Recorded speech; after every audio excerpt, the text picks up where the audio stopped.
অসমবাসীলৈ মই মৰম যাচিলো অসমৰে সন্তান হৈ ৰচনা ৰচিলো মোৰ ৰক্তৰে ভৰা মোৰ গানৰ কলম হলো অসমীয়া আমি সৌজয়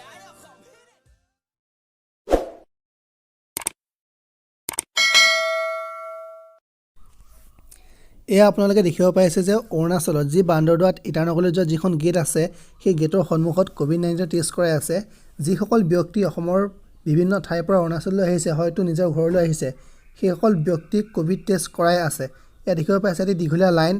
আমি জানিব পৰা মতে হয়তো বহুতো পজিটিভ কেছ ওলাইছে অৰুণাচল এতিয়া বহুতে ষ্ট্ৰিক হৈ পৰিছে দেখিছে এয়া কোভিড টেষ্ট নকৰালৈকে কাকো যাব দিয়া নাই সকলোৱে কোভিড টেষ্ট কৰাই আছে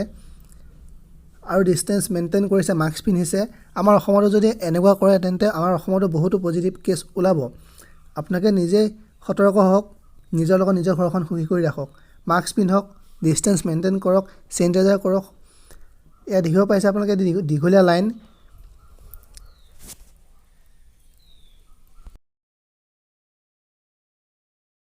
এয়া চাওক আপোনালোকে এটি দীঘলীয়া লাইন দেখিব পাইছে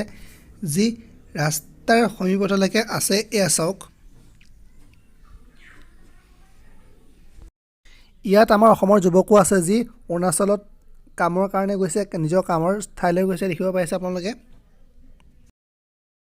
সন্তান হৈ ৰচনা ৰচিলো মোৰ ৰক্তৰে ভৰা মোৰ গানৰ কলম